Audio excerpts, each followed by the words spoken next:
On vous retrouve en direct sur LCI. Encore une fois, vous êtes le bras droit du professeur Raoult qu'on a vu dans ce reportage. Vous en êtes où à Marseille? Est-ce que vous continuez à distribuer cette chloroquine aux patients qui ont les symptômes, et vous en avez traité combien? Alors tout d'abord, je ne suis pas le bras droit, je suis un collaborateur de Didier Raoult comme beaucoup d'autres. Bien sûr qu'à Marseille, suite aux résultats que nous avons eus, les personnes sont traitées avec l'hydroxychloroquine et avec l'azithromycine. Moi, je vous remercie de cette invitation, justement, qui permet de rétablir certains faits, parce qu'on entend beaucoup de choses qui, à mon avis, désarçonnent les téléspectateurs et les Français en général. Alors, l'hydroxychloroquine, on entend que c'est dangereux. Alors, ce qu'il faut bien préciser, comme je l'ai entendu, c'est une molécule qui est utilisée depuis de très nombreuses années, qui a été donnée à des millions de personnes, et on le donne souvent à des personnes qui sont en parfaite santé, qui voyagent, des personnes qui vont voyager en Afrique. Donc, on donne un médicament à des personnes qui ne sont pas malades, donc ça veut, on va dire, montrer les risques de cette molécule qui sont très très faibles. Notamment sur les effets secondaires, il y en a peu, je crois, hein. Ben, il y en a très peu, c'est-à-dire que quand on discute avec la plupart des personnes, et même justement il y a 5 minutes avec votre caméraman, quand les personnes voyagent en Afrique, ils ont pris la Nivaquine. Donc les gens ne comprennent pas les effets secondaires qu'on leur raconte comme si c'était une molécule qui était hautement toxique, puisque c'est une molécule qui a été utilisée et qu'on donne à des personnes qui ne sont pas malades, aux voyageurs. Et maintenant, pour le donner à des personnes malades du corona, ça pose des problèmes. Donc il faut à un moment donné se poser des questions. Donc nous, on est parti sur la bibliographie en voyant qu'il y avait des études in vitro qui fonctionnaient. Les Chinois ont précisé qu'ils avaient utilisé la chloroquine avec de bons résultats. Donc on a refait l'expérience à Marseille pour le voir. Une différence qu'on peut mettre à notre profit, c'est qu'on a rajouté un antibactérien pour éviter les complications bactériennes en cas d'infection pulmonaire, mais cet antibiotique n'a pas été choisi de façon anodine, puisqu'il avait des propriétés aussi antivirales, en plus des propriétés antibactériennes. Et l'association des deux, effectivement, est hautement spectaculaire, puisqu'on passe d'un portage nul chez 100% des personnes, plus de détection du virus. Alors là aussi, ça m'amène à on va dire finalement à ma deuxième interrogation. J'entends, ah mais ça ne fait que baisser la charge virale. Donc pour les téléspectateurs, je pense qu'ils connaissent très très bien, on va dire, malheureusement le VIH et le sida, où personne ne guérit du sida, on donne une trithérapie, et l'effet de cette trithérapie baisse la charge virale, qui ne devient dans certains cas plus détectable. Et pour conséquence, on n'a pas les complications et on ne transmet pas la maladie. Donc on n'a jamais dit qu'on avait un traitement miraculeux, on dit qu'on a un traitement qui permet de façon spectaculaire de faire baisser en 6 jours la charge virale. Donc un médicament alors, avec peu de risques, qui coûte pas cher. Vous nous dites ce soir sur LCI que l'administration de la chloroquine que vous avez fait avec cet antibiotique, ça marche. Il y a un taux d'échec de 0. Ben, ça marche très bien, on va dire. On a une baisse spectaculaire, comme vous avez pu le voir dans l'article. Et c'est pour cela, basé là-dessus, que maintenant, toutes les personnes détectées positivement qui ont le corona sont traitées avec l'hydroxychloroquine et l'azithromycine. Et vous en êtes à combien de cas? Parce que vous savez qu'aujourd'hui, il y a donc une étude internationale, Discovery, qui a été lancée, 3200 cas, dont 800 pour la France. Mais vous n'avez pas attendu l'étude, vous le faites systématiquement. Non, c'est systématique. L'IHU communiquera les résultats au ministère, au gouvernement. Et je pense que dans la semaine, vous allez avoir les résultats de l'étude.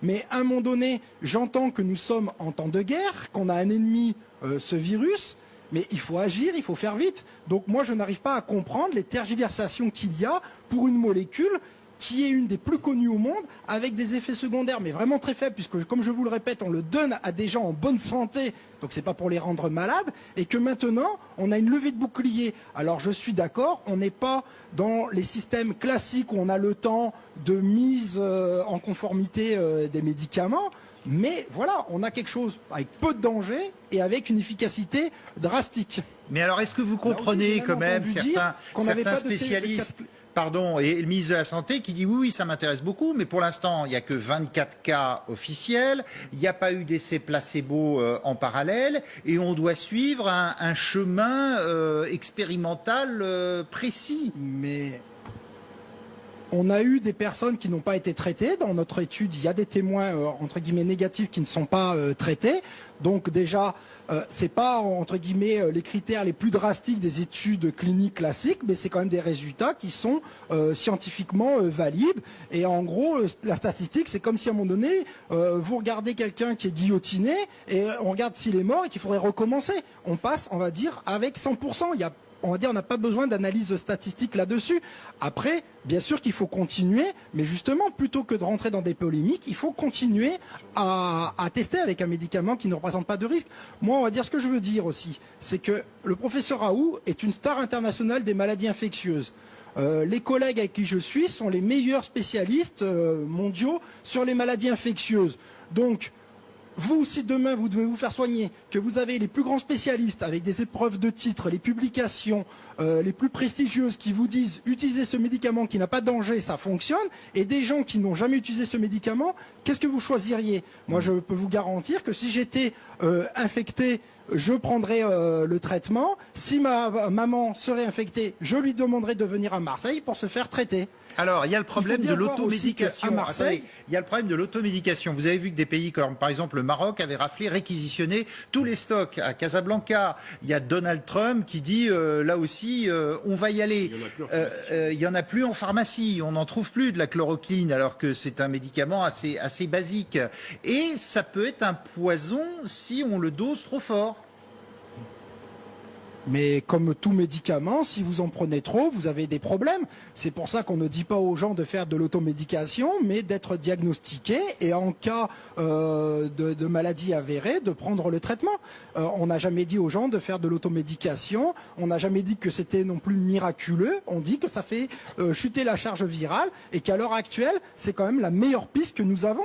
Et je ne comprends pas les polémiques avec très peu de risques et peu coûteux. Je ne sais pas ce qu'il faut en plus. Est-ce que ça peut être pris en prévention également? Moi, on va dire, c'est quelque chose qui va être analysé. Je pense que vous aurez des communiqués à ce sujet plus tard. Mais pour l'instant, on va dire, le but, c'est de rendre les gens moins contagieux et de les traiter. C'est ce que fait ce médicament. Enfin, c'est ce qu'on a vu. Et de toute façon, toutes les tergiversations vont s'arrêter puisque c'est très rapide l'effet. Et donc, quelques jours, tous les essais que les gens auront lancés à travers le monde, on aura les résultats. Mais pourtant, au ministère de la Santé, on nous dit les résultats, ça va être dans 6 semaines. Vous nous dites c'est dès cette semaine. Écoutez, moi je ne sais pas, je ne suis pas au ministère. Je sais que les gens le testent, nous on le teste en continu, on va avoir de nouvelles datas qui vont arriver, qui pourront, on va dire, étayer l'indication de ce traitement. Vous savez qu'il y a certains confrères qui ne le disent pas forcément, hein, mais notamment en Ile-de-France, qui suivent vos prescriptions, qui le donnent à leurs malades sans attendre aucun feu vert. Et ça, vous leur dites continuez? Oui, exactement, on va dire. C'est... on a on va dire, les essais sont très prometteurs et à un moment donné, il serait dangereux d'attendre pour, on va dire, si on peut soigner les gens et comme je le répète, avec très peu de risques si ça rentre dans le cadre médical. Il n'y a vraiment aucun souci. Comme je vous dis, c'est une molécule qu'on a donnée à des millions de personnes pendant de nombreuses années pour des gens en bonne santé qui voyageaient. Donc je ne sais même pas où sont les polémiques derrière. Alors j'entends, on va dire, la molécule est dangereuse, il n'y a pas assez de personnes, mais si vous voulez avoir toutes les garanties et une AMM à la fin, on se donne rendez-vous dans 2 ans et on verra.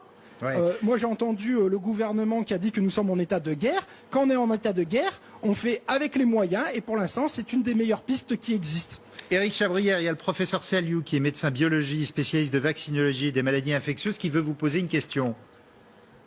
Pas vous poser une question, mais je comprends tout à fait votre enthousiasme. Hein. Je pense pas qu'il y ait une grosse polémique d'ailleurs, hein, parce que effectivement, la communauté scientifique s'est dit tiens, sur 24 sujets, c'est peu, faut le vérifier sur davantage. Maintenant, vous avez davantage de données, alors tant mieux. À Paris, on l'utilise aussi, et je tiens à dire que les médecins ont le droit de prescrire hors AMM en clinique. Et donc, ils ont le droit de le faire. Mais ce cas, c'est qu'effectivement, il faut attendre et on aura les résultats que dans 8 semaines. Ça, c'est bien, d'ailleurs. Si ça, c'est ce que dit le ministère de la Santé. Mais... Ça serait très bien si on peut inclure tous les sujets. Non, mais vous imaginez, 8 semaines, c'est beaucoup trop long. C'est trop long. Eux disent c'est trop long. Eux, ils disent c'est trop long. Oui, bien sûr, je sais bien. Mais non, mais vous imaginez le nombre de morts en 8 semaines sa réaction. Pourquoi ça serait si long? Mais je vous ai dit. C'est l'homologation. Il faut inclure les sujets, 800, enfin il y a plusieurs centres, alors ça peut aller vite. Hein. Et puisqu'on peut l'administrer, on a tout à y gagner, j'allais dire. Alors là, on rentre dans... c'est difficile, parce que là, on est dans un essai clinique. Oui. Les essais cliniques suivent des procédures absolument strictes pour qu'ils soient validés. Et notre confrère de Marseille sait bien qu'un essai clinique... Il y a des protocoles. C'est un protocole. Non, mais est-ce qu'on en est encore là quand les gens meurent? Vous vous rappelez du sida et des protocoles compassionnels à l'époque? Absolument. Où on essayait des choses, on les donnait parce qu'on se disait, on a tout à y gagner. Est-ce qu'on n'en est pas là? Oui, il faut un essai clinique tel qu'il est en cours là, mais d'un autre côté, rien n'empêche, et d'ailleurs à Marseille, ils continuent leurs études, de prescrire et de suivre et de voir les résultats. Et on aura la réponse d'Éric Chabrière. On a perdu du temps. Voilà, c'est qu'à un moment donné, il y a quand même des polémiques, puisque il y a quelque temps, lorsque le professeur Raoult a proposé un traitement à base d'hydroxychloroquine, on va dire sa proposition a été, on va dire, reçue presque de façon farfelue. Parce qu'il s'était basé sur des études chinoises. Or, force est de constater que ça confirme et qu'il y a une défiance par rapport à cette molécule, qui, je le répète, est quand même une molécule qui a été utilisée largement, qui semble bien fonctionner et qu'on ne comprend pas finalement tous ces blocages.